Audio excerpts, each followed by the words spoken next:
A very good morning. Welcome. This is Kak TV. We are glad that you made time to be here.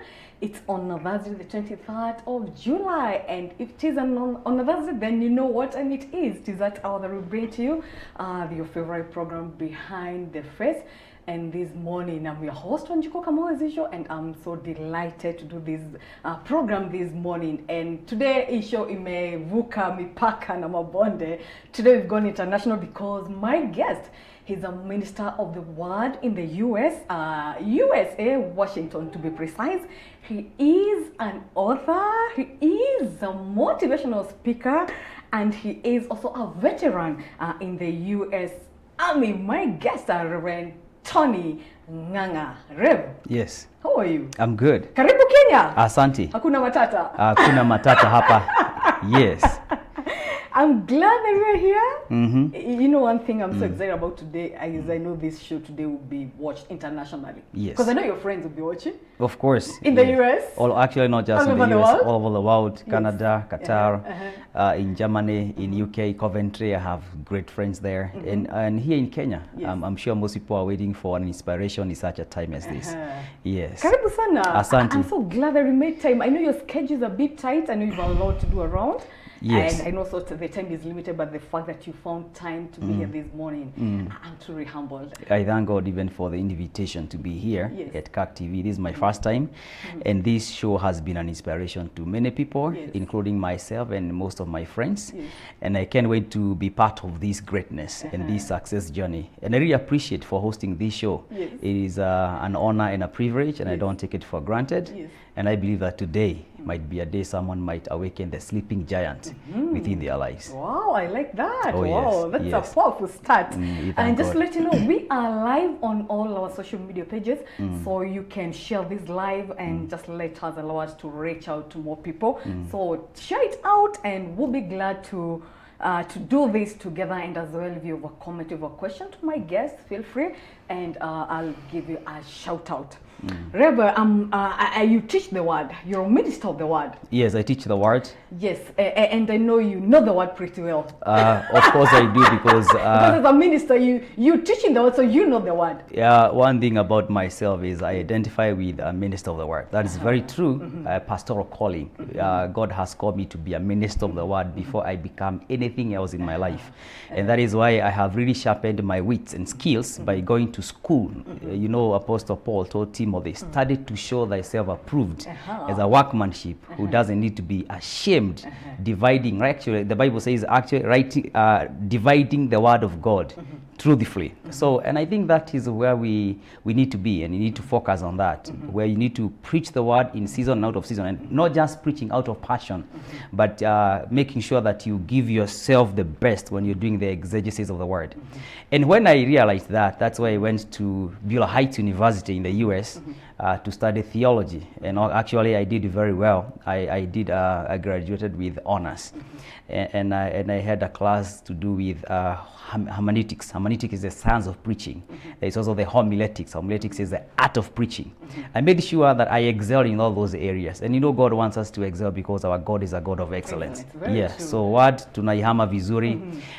You see me all over the world. I'm just a global icon. I don't limit myself. You're an international minister.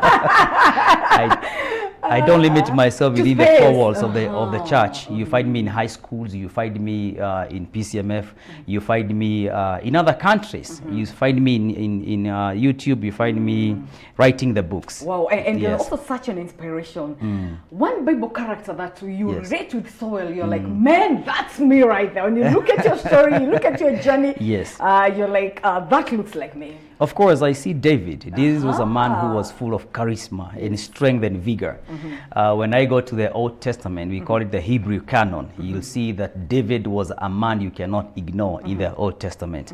David was a man who had the faith that even no matter how small he was, he can bring a giant down. Not because of the skills, though he had them. Actually, most people don't even understand that David was not just fighting by himself. He had mighty men who were serving with him. So David was a man who I really admire because he had a faith, and his faith was in his God. And he believed that no matter what he was before him, the giant, he could bring the giant down. And not just bring the giant down, but he made sure the giant fell forward. Because he had to acknowledge his God. When I come to the New Testament, and you know this is a New Testament, you will see during that dispensation, I always see myself like Apostle Paul, who was a tent maker. Yes. Because Apostle Paul was a man who was full of passion. And you normally say, apart from Jesus Christ, it is Apostle Paul, because he has written the 3/4 of the New Testament. Very true. And when I look at him having written, and we argue as scholars, 13 books or 12 books, because of literary styles, the language, and all that looks peculiar to his writings. Apostle Paul was a Greco-Roman. He had dual citizenship. And if you look at me today, I'm a Kenyan and an American. Absolutely. And that one makes me cross borders. Yes. Well, happy to hear that. Yes. And now, want to know. Yes. Did you always want to be a minister? When you were growing up, we always had this childhood dream. When I grow up, I would want to be. So when you were that young boy, what did you want to be when you grew up? I remember when I was a young boy, I didn't actually know very well what I wanted to become. Yeah. I have to say that, just like you didn't know what you wanted to become. Yes. Whatever greatness that looked like to you is what you really admired. Yes. Maybe if your father was a mechanic, you wanted to be a mechanic. If you saw a pilot, you wanted to be a pilot. Yes. If you go see a Navy career, we all grew like that. But when I went to high school and I realized I had a dream and a purpose to pursue in life, I met the man of God who was attached in our parish, Rev. Moses Degwa. Currently, he's a moderator, Mogoga Presbytery. And let me tell you, I really admire the charisma and the vigor in the life of this man. He was a young Presbyterian minister. And I said, really, if this is what ministry is, God, if you want to call me and be like this, I want to be like that. And one thing I want to say this on a global platform is that whatever you honor blesses you. I intentionally and on purpose decided to give my life to Jesus. And I felt the passion to serve. And God called me in that manner. And through that platform, I have come a long way to be where I am today. So you got born again at what age? I was around 16 years. I was in Form 3 at Komadai Boys High School. And actually, I was a leader of the CU, Christian Union there. And I remember most boys who saw the transformation in my life, they gave their life to Jesus. And today, it is a testimony. It's a testament to reckon with. Oh, yes. Which are the people who say immediately I got born again and I Yes. cleared school, I went directly to do ministry. But for you, did you do some? I've seen you've been in the army. Oh, so yes. which came first? Let me tell you. How has that journey been? That one is to the even that one is not even the real deal. When I cleared the high school, I went to work at a supermarket. Those who know Power's supermarket, we don't have many. I do. We have one in Kikuyu. Yes, there's even one here down in Zimmerman. I worked in supermarket. I used to organize the store when they had the mugukumi, the big lorry with the sugar packed in. We had to offload that. I remember one day we offloaded that, 6 of us. So I literally worked hard with my hands because I believed within me I had to learn all the skills of greatness in life. So from there, that is when I had the calling that God has not just called me to work here and do and pursue my life here. And that is how I pursued ways to pursue ministry. And God opened a door for me at Beulah Heights University in the United States of America. That is in Atlanta, Georgia. Most people say Atlanta, but it's Atlanta, Georgia. Oh, Atlanta! I'm in that category with most people. Yes. Yeah. And by the help of God, because I didn't have a scholarship, I didn't have sponsorship, I didn't even have a host to go to host me in the US. So I only had a faith and a God. So I took my faith with me to the airport, and I went all the way to the US to the airport. And by the grace of God, I was hosted in a shelter. I have not seen a Kenyan who have gone to the US who was hosted in a shelter where people get out of jail and they are hosted there. I was not even afforded a room. I was only afforded a space to put just the pillows of the couch to sleep there. And I only had $300 when I landed in the US. And those $300, I bought a mountain bike and a small phone that could help me navigate to the school. By the grace of God, where I was hosted, it was 30 minutes pedaling the bike to the school. So I pedaled the bike to the school when on a winter, I didn't even have a winter jacket. When I landed there, it was news. Yeah, yes, it was news on Channel 2, Comcast in Atlanta. Yeah. And all it was about there is a crazy Kenyan riding a bike on a winter. How many years back are we talking about? We are talking about 12 years ago. Uh-huh. That was back around 2014, 2015 there. That was the winter of 2015. Is that 11 years ago? Yes, it Is is. 11 years ago. Yes. I was there riding a bike because I had a dream, I had a call, and I had a purpose to pursue for my life and destiny. Wow. Yes. And at what point did you join the military? Because you've also been in the military in the US. Yes, after I cleared Bureau Heights University, I remember I went ahead to be the minister for PCA Baraka Church in Dallas, Texas, which was pioneered by Rev. Moses Degwa. So when I went there after I served with them, then there was Corona. When Corona came in, I realized I had much that I can pursue because almost everyone went to stay at home. And here I have a call to serve. And God clearly put a burden in my heart that he has not just called me within the four walls of the church, like most people would think. And he put a burden that I can also serve the nation. So I went ahead and joined the military in the US. And let me tell you, it was not easy because it is a vigorous process.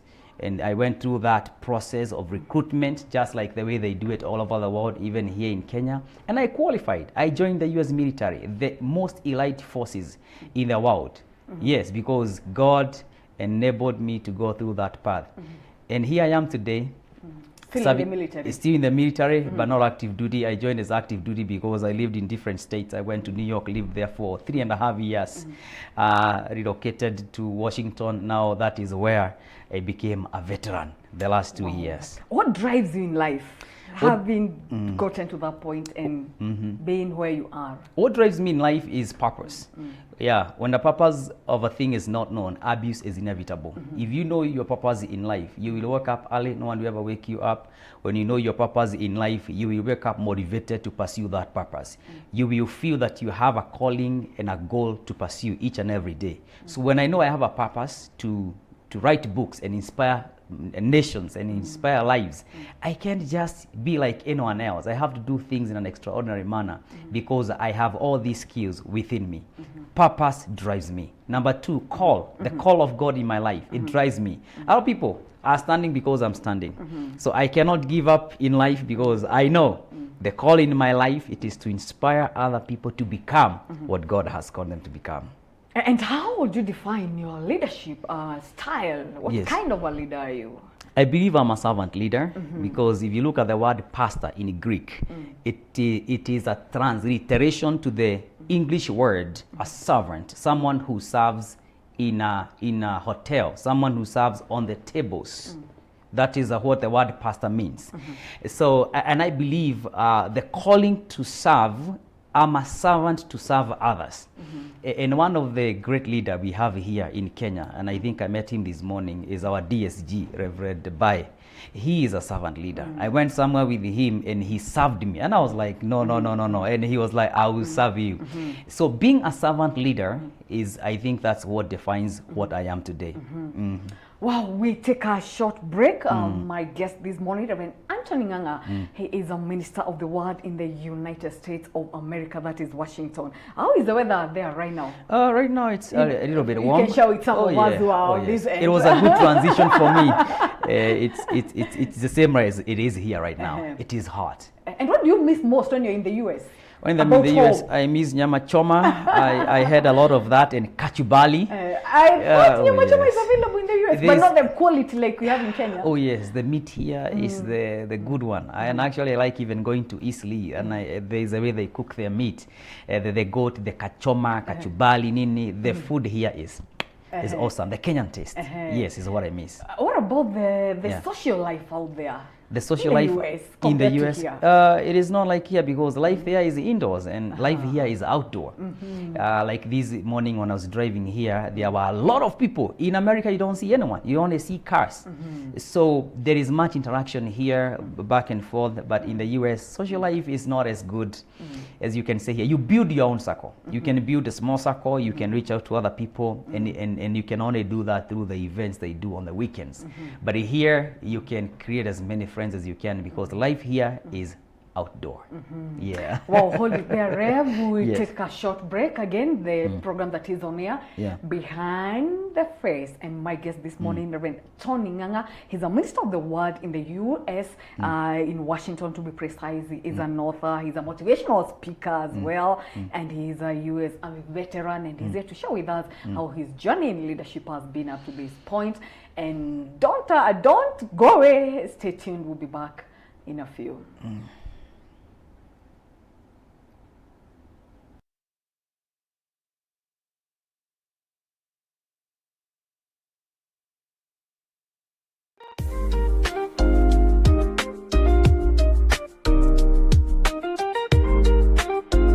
My name is Joan Chomba. I'm a tutor at Presbyterian College Rubate, and not only that, I'm an alumni in this school. And I would like to humbly and appreciate the management of this school, not only how they shaped us professionally, but the person I am to be. And I am currently as the tutor to the rest of the students. I'm glad being a tutor, seeing the same classes that I taught, seeing the same benches that we sat on, seeing all the buildings that I also took part, the activities that the students they are still taking part. At least I can also testify that I was once there. It has been a journey. Personally, we were only 19 students, but currently the population of this school is growing up to 400 at now. I'm glad that I can witness the growth of this college, and I would like to pray God to continue enlarging our territories, to continue blessing us with students who will be modeled professionally, and being a Christian-based foundation. I'm glad that we are going to produce leaders, we are going to produce teachers who are well in the Christianity level. So I would encourage those out there, you should join our school. It is a good school and it has produced people like us who are continuing with our studies. To the current students, I would like you to take your course serious. The discipline, the values that have been impacted to you by your current tutors, just take caution.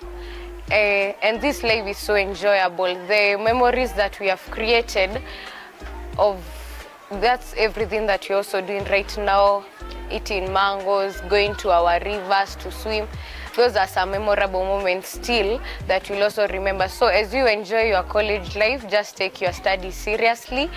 And one day, one time, you'll also stand and testify that this school really modeled you for honest service.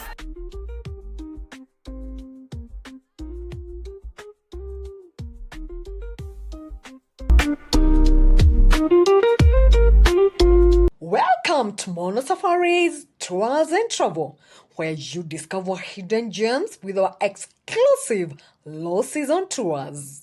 Escape the crowds and experience the beauty of travel during the enchanting low season. We invite you to uncover unique destinations at unbeatable prices. Adventure awaits with Mono Safaris Tours and Travel. Embrace the extraordinary during the low season. For more information, visit our website www.monosafaris.com or call us at 11504807 or email info@monosafaris.com. Mono Safaris Tours and Travel. We are because we love what we do.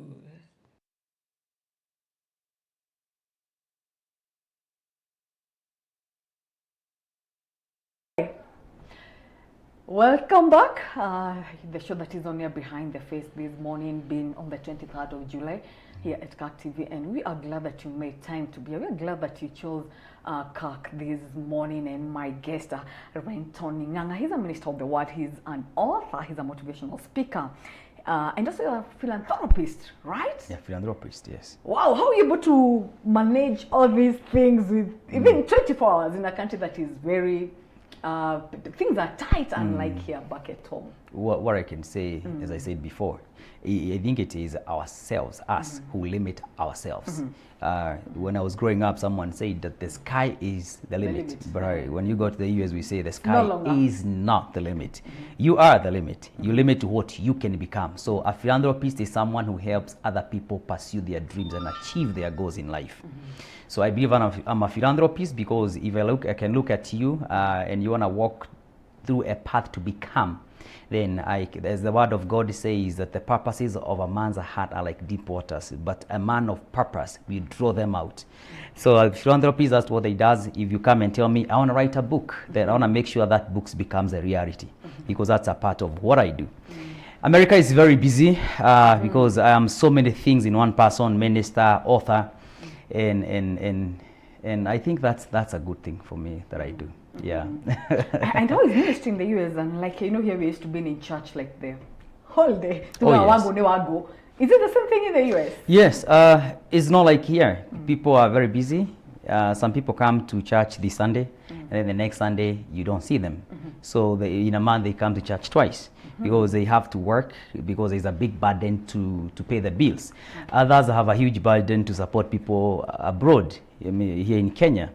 And you know, there are families that are today going to school. Their families are paying their bills because they have someone abroad. Some are even paying debts zenye ziliachwa na maguka zao. You know, and people work and work and work because that is the country of milk and honey. Yeah.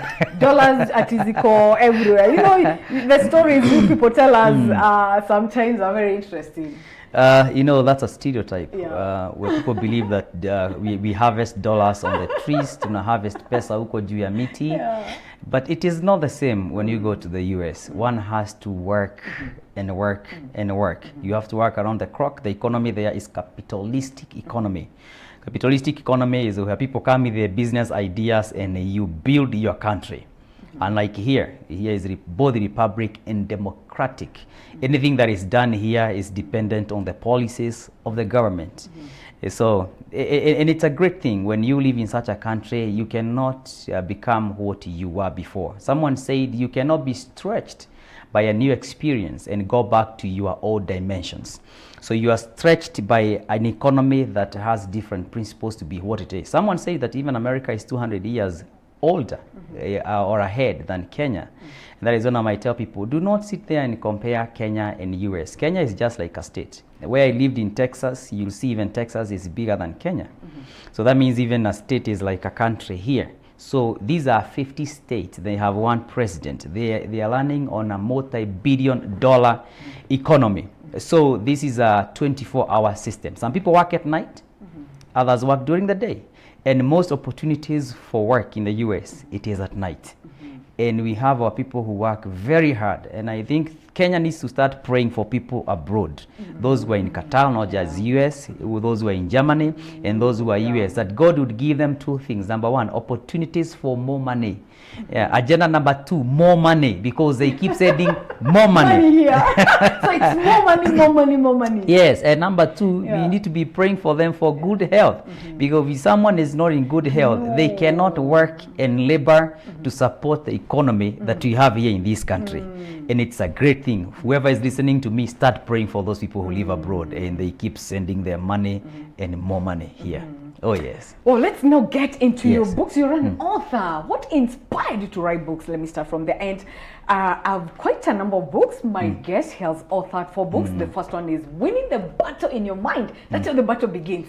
Yeah, that's where the battle begins and you lose it in your mind. I've actually written 15 of them. I only had a chance to come with 4 of them. Those who are on Amazon, all my books are on Amazon. I'm a publisher. I'm Tukuza Publishers. I'm the CEO. And if you have a dream to write a book, we always do that because I have done all my books. And all of them, they are on Amazon platform. Here in Kenya, I have a privilege to have the BTL, Bible Translation and Literacy. They are the one who print all my books here. Like this one, they did it and they do an excellent job. So today I had a chance to come with 4 books. Winning the battle in your mind. It helps one to win in the struggles you go through in your mind. You become or you don't become within your mind. The greatness is between your ears.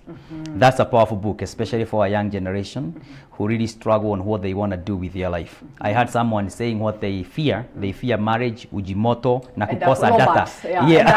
And a low battery.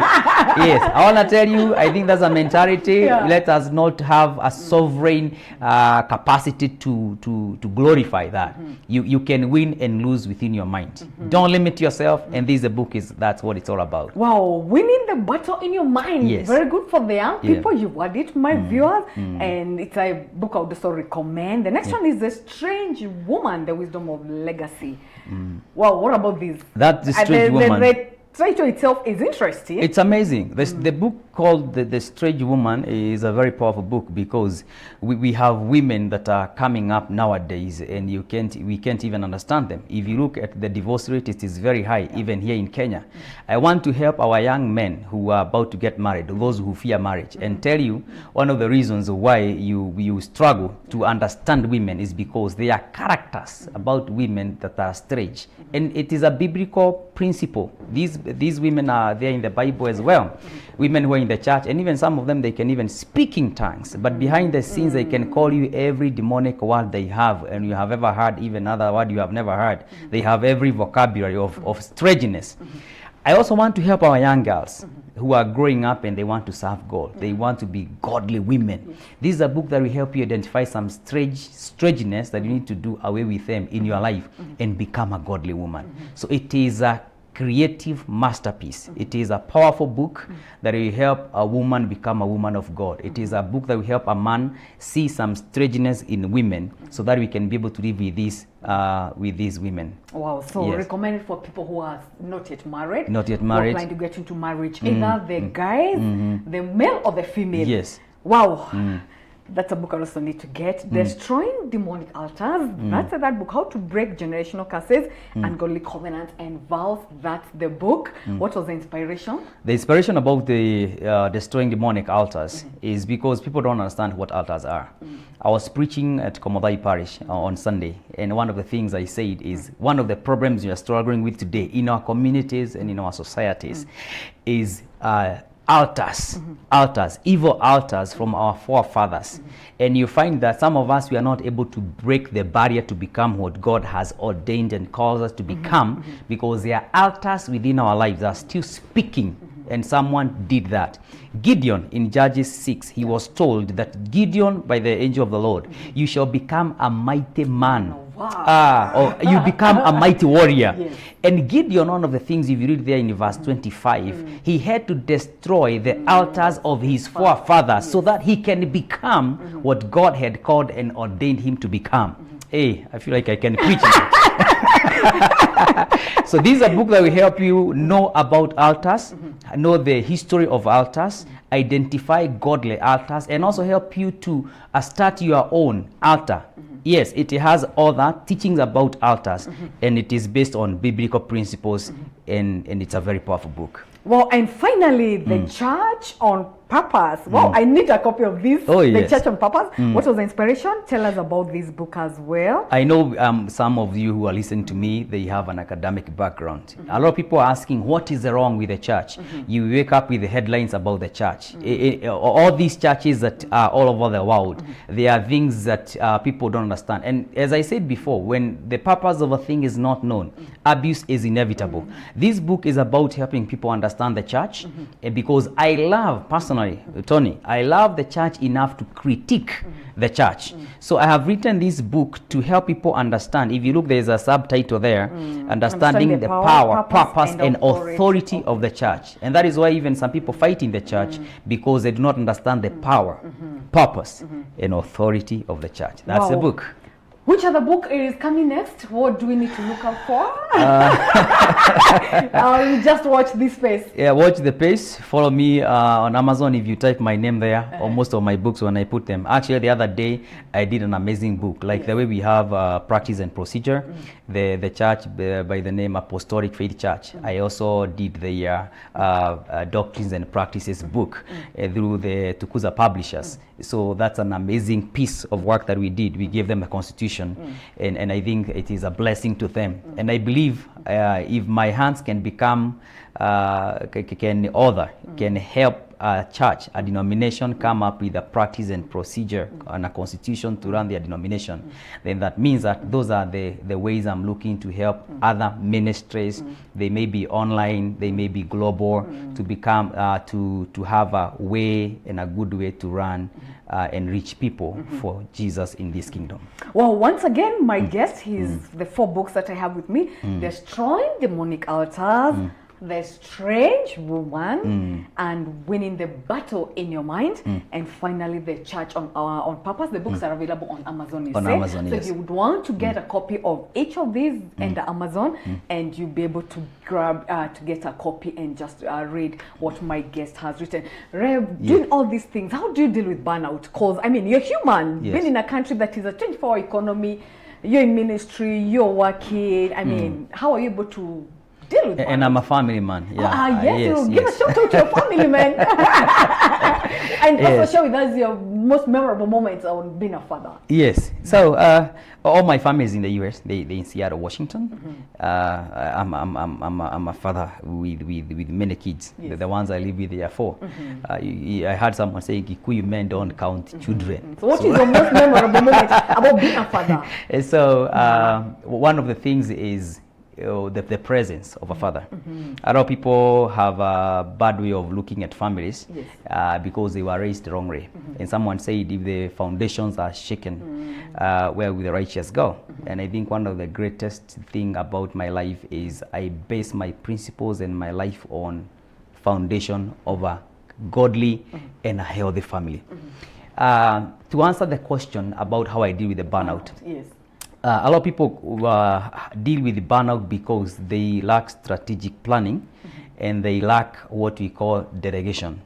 A lot of people are dying, and a lot of people are giving up on serving, not just in ministry and in also many other areas, because they do not delegate responsibility. I heard a minister saying, maybe a pastor goes on leave, a minister goes on leave, and when you go on leave, maybe you live around the church. And instead of going on leave, you hear there is a burial or there is a mashakaya, matanga. So you decide to go there, and people see you on the funeral day when you're supposed to be on leave. So you see, we have a lot of people in not just in the church, and also in a careers, even teachers and all that. People who are overworking, they do not delegate responsibility. I do not have issues with burnout. One thing I do, I go to the gym. I got the gym because this body needs to build muscles. I have a lot of water even in my car. I drink a lot of water because I have to deal with dehydration. I have to read the word of God because I have to build the spiritual man. So I have 3 key areas that I build in my life. I look at my spiritual life. That is why I have devotion every day. I pray and I read the word of God to build the spiritual person. I go to the gym. I go for swimming. If you find me on swimming, don't have many issues with me. I'm building this physical body because we are a spirit that lives in a body that possesses a soul. So we need to have this healthy body that do what? That possesses the soul and take care of it. Oh yes. Wow. In the next 10 years, I'll combine 3 questions in one as we look forward to concluding the program. Do you think about death? The next 10 years. And also in the next 10 years, where do you see yourself? I'm not saying you're dying in the next 10 years, but how often does that cross your mind? Yes. And where do you see yourself in the next 10 years? Where I see myself in the next 10 years, I need to have retired from being employed by anyone. Less than 10 years. I'm looking to a lifestyle where I am open. Because one of the things I prayed God for when I went to the US, I prayed that God, you open doors, unipatie the passport to travel across nations. I remember one of the prayer I used to make, it is that God has given us nations. And if I believe that God has given me nations, when I went to the US, I'm like, this is the best country apart from heaven. Actually, there's none other. So the better country we will ever see in our life, apart from America, is heaven. So I told God, if you have brought me this far, then I am trusting you to open doors for me globally. See, it's international, globally. That you can see me in UK, the next time see me in Canada, you can see me in Australia. Inspiring lives and empowering people to become what God has called them to become. And that you cannot do that unless God has opened those doors for you and no one is going to hire you. He has given us nations, we walk on that. Retired man, a young man, and vibrant.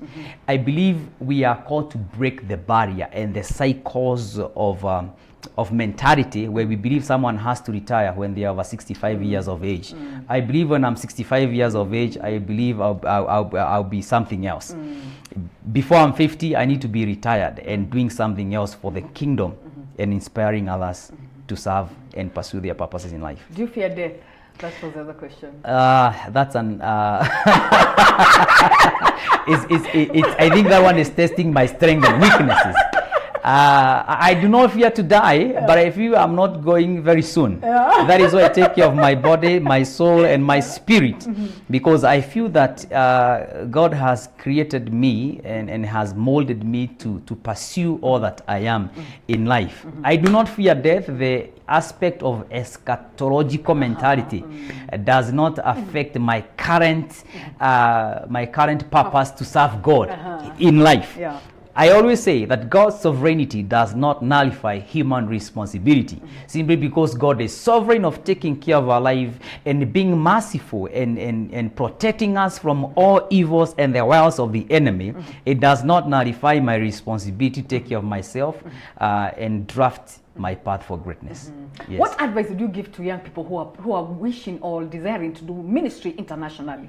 I can advise young people and say, you are the limit to what you can become. God has called us to go ye to all nations and make disciples, baptizing them in the name of the Father, the Son, and the Holy Spirit. All of us, we need to pursue and serve and focus on the Great Commission. I think that is what I can tell young people. And if God has given us nations, we are the one who can limit to ourselves. Do not limit yourself, because in us, there are things we have never realized. Kuna solutions za Kenya niko saa hizi, and they are within young mind, someone whom we have never heard.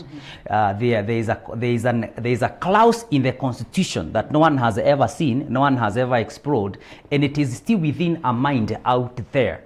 And I believe unless we empower people to become, some of these problems even we are facing here in Kenya, in our churches, in our lives, and even in the government, they will never be there, because people will be empowered to solve issues and problems that they are facing on an everyday life. So I can encourage young people, do not even let others limit you. Apostle Paul Timothy, do not let anyone look on you simply because you're young, but set an example. So I will challenge you to set an example in what God has called you to become, in your career and in your lifestyle. And that way, you pursue that greatness. Share with us one principle that has brought you this far. One of the principles that has brought me this far is a military principle. Oh, yes. Share it, go on, bring it on. We are listening. Number one, no excuse for not becoming, no excuse for not doing, no excuse for not executing. A lot of people today have an excuse. Ask someone, why didn't you do this? They start looking for excuse. Yeah, they will all the reasons. We agree that we are going to call to talk. Why didn't you give me a call? They have excuse. Some people, you even have a meeting with them maybe at 8, they do not show up, they're not going to call you simply because they give an excuse. Actually, one of the virus that quickens the relationship to go down. One of the viruses that kills friendship is excuses. Do not be a man of excuses. Do not be a woman of excuses, because excuses will make you a failure in life. Wow, no excuse for not becoming. No, for not becoming. Well, it's a military principle. It's a military principle. Yes. Actually, we don't even get late in the military. You have to be there 15 minutes or 10 minutes prior. If not that, you're late. No excuse. And what happens if you're within a platoon, one of you gets late, all of you get the punishment. Because it is not about you, it's about the principle. Yes. Wow, thank you so much, Rev.Tony Nganga, for making time to come and be with us. We wish you well as you continue doing ministry in the diaspora. Yes. And wengine tukipata visa, tutakupata. Utatukaribisha huko. America ni kwa kila mtu. It's a land of immigrants. Everyone is welcome.